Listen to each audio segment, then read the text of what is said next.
The room was silent, eerily silent. Cameras flashed, yet no one spoke. In Washington, D.C., the U.S. Supreme Court had just made a startling decision.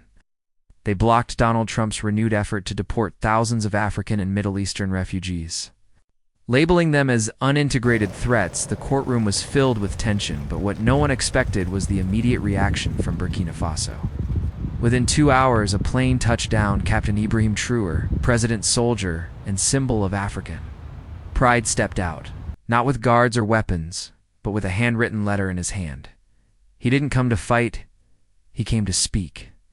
And in doing so, he would shake the foundations of the world's most powerful court. Across social media, people watched in disbelief. Why is Traoré going to the U.S. Supreme Court? What does Africa have to do with this ruling? What they didn't know was that one of the deported families was connected to a secret U.S. military operation, and Ibrahim Traoré knew the truth. 2 days before the ruling, an 8-year-old boy was found crying outside a detention center in Texas. His name, he had none. He'd been separated from his family after a border sweep ordered by an old executive memo Trump had signed in his last days in office. When asked where he was from, the boy simply said, "Ouagadougou." Papa wore a uniform like the man on the TV. That man on TV was Ibrahim Traoré. The boy was the son of a Burkinabe interpreter who had risked his life during a secret joint U.S.-Burkina Faso anti-terror mission in 2023. His father was promised asylum for his service, but now he was gone, deported, vanished without a trace. When this reached Traoré's desk, he stood in silence for 11 seconds. Then he said 4 words, "This child is mine." The press laughed, but they didn't understand what he meant. In Traoré's eyes, every abandoned child, every forgotten soul cast aside by the powerful was his responsibility. And now he was going to tell the 9 most powerful judges in America exactly what they had done. "Mr. President, with all due respect, this is highly irregular," one U.S. official whispered, watching Ibrahim Traoré calmly enter the Supreme Court building. Dressed, not in military garb, but in a simple dark tunic with the Burkinab emblem stitched over his heart. He walked in with no lawyers, no script, and no permission, only courage. Outside, thousands of protesters had gathered. African students, U.S. veterans, immigrants, civil rights leaders, and families like the interpreters. They carried signs, "Let them stay, Africa remembers. This is about humanity." Inside, one of the judges raised his brow. "This court doesn't allow unsolicited testimony," he said firmly. Traoré didn't raise his voice, but his first words froze the room. "You may not allow testimony, but you allowed silence to become law, and I will not be silent." The room felt deafeningly quiet. The cameras were already rolling, and what Traoré was about to say would change the entire world's view on deportation, loyalty, and forgotten promises. Traoré stood still before the bench.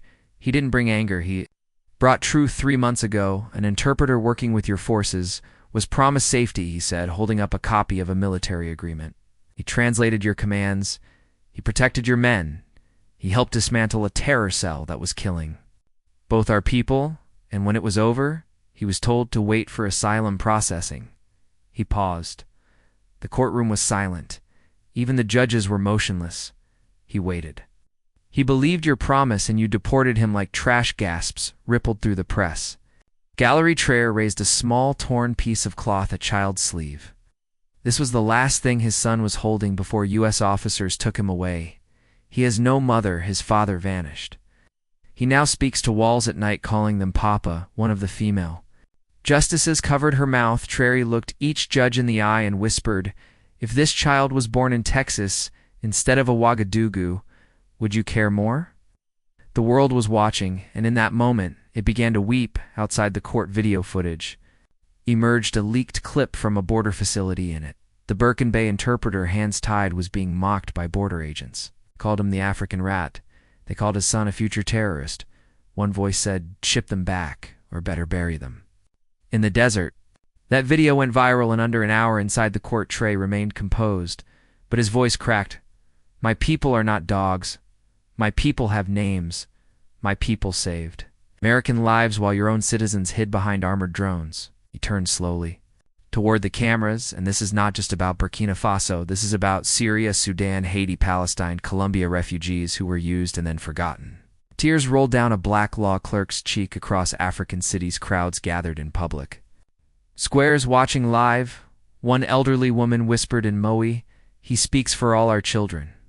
Meanwhile, the boy, the interpreter's son, was watching too from a foster home in New Jersey. He didn't blink once, he just whispered one word over and over again, "Papa."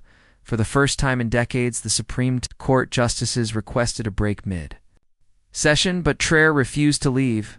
"I'll stand here, I'll wait like your interpreters waited in the desert," he said softly. His words haunted them behind closed doors, the justices argued. Justice Richards, a stern conservative, clenched his fists. "He's not American. He has no standing justice," Elena Ferris whispered. "But he has something more than standing. He has the world's heart outside a sea of supporters stretched for blocks." Students, veterans, even former immigration officers came to join. One woman cried on camera holding a hand-painted sign, "I deported a child I live with that every day back in court." Traoré finally sat. He hadn't eaten all day, but when offered water, he declined. "I'm fine, just tired of fighting battles that should never exist." Then he opened a folder containing letters from over 60 deported African war collaborators who were promised safety. Each letter was short, but they all ended the same way. "Tell my children I served with honor, even if I die forgotten." Traoré looked up and asked the question that would haunt the court forever. "Who buries your promises?" Traoré held up a single photograph before the court. It wasn't violent, it wasn't political. It was a blurry photo of a young African boy sitting alone in a U.S. detention center, wrapped in a silver thermal blanket. His eyes were red from crying, his lips cracked from dehydration. In his tiny hands, he held a drawing, a stick figure in uniform with the words "Papa Protect" scribbled beneath. "This child is not a criminal." Traoré said, "He is the son of a man who served your military, who helped stop 3 suicide bombings, who translated coordinates to save your soldiers." A long silence followed. Then he added, "Your system didn't just deport the father, it orphaned the son." The photo was leaked by nightfall. It was on the front page of the New York Times, Al Jazeera, and Leoned hashtags exploded. "Who is his father?" Traoré speaks Forrest deported, and forgotten people were crying, sharing, screaming, and somewhere in the U.S.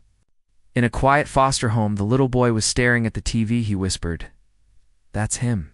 The man Papa said would never let go. Back in the courtroom, Traoré opened a sealed envelope. Inside was a classified U.S. document, declassified only 48 hours before. "Operation Fire Dust," he said, his voice calm. "Your government, my intelligence officers." In one brave interpreter came Falcon Echo, dismantled a terrorist group in Niger. He placed the report before the judges. "This is your acknowledgement," he said, tapping the signature of a former U.S. general, and yet Falcon Echo was deported without warning, his son thrown into a system that treats dogs better than refugees. A single judge stood up. "What exactly are you asking us for, Mr. Traoré?"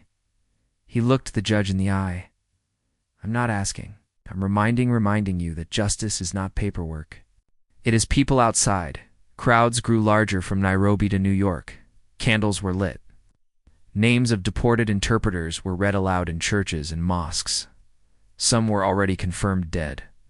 One name echoed again and again: Abdullah Widago, the boy's father, buried somewhere in the Sahel. No grave, no goodbye. The judges were visibly shaken, but Traoré was not finished, not even close. A journalist slid Traoré a folder during a short recess. Inside, it was a letter written in shaky French, torn at the edges, dated 3 days before Abdul was deported. "To my son, if I don't return, know this. I was not just a translator. I was a father. I served for you. I trusted promises, but if I vanish, find the man I showed you on TV. He's not perfect, but he will speak for you when I cannot. Your Papa, Abdul." Traoré froze for a moment after reading, then walked back into court with the letter in his hand and the boy's photo in his pocket. He placed the letter gently on the judge's bench. "I was asked today why this matters to me," said quietly. "Because that boy could have been me. I was born under bombs. I was once hungry. I was once voiceless."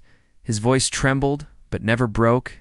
"And now that I have a voice, I will not use it for silence." The entire room stood. Even the coldest judge did not object.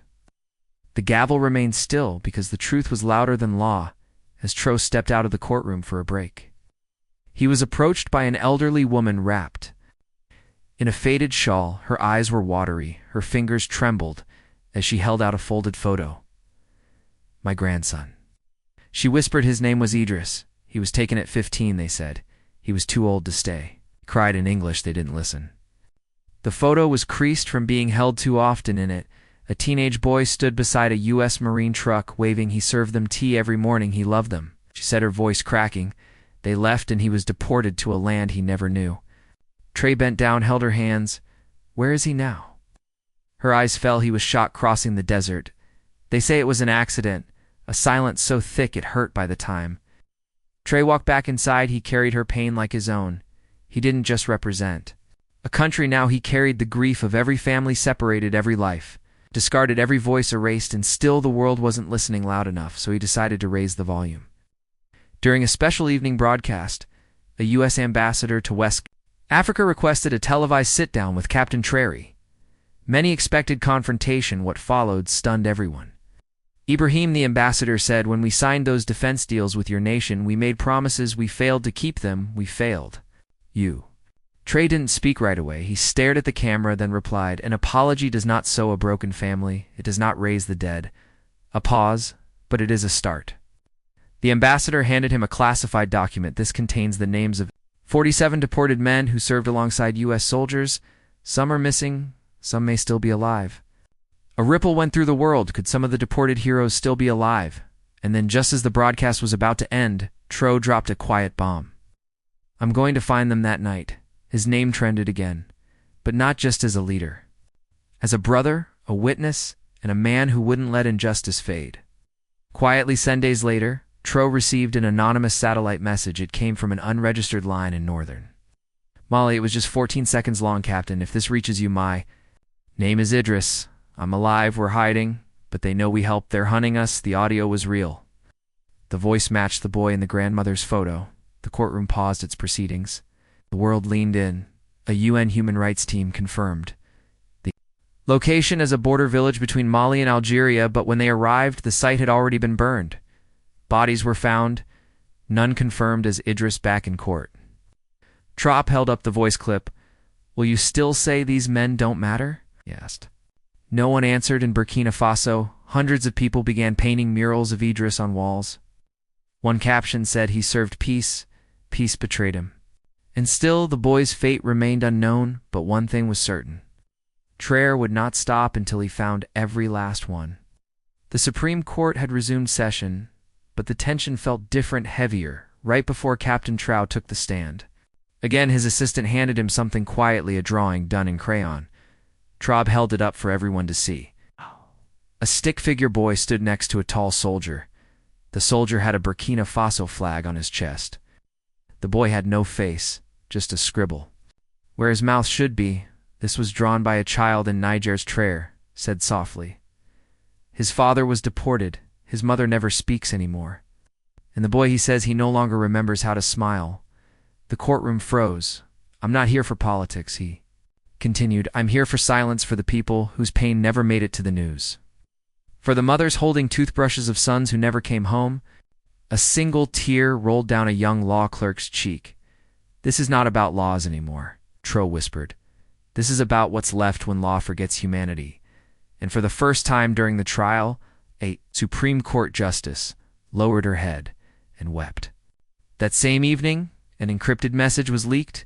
A military contractor tied to the deportation program had issued a warning.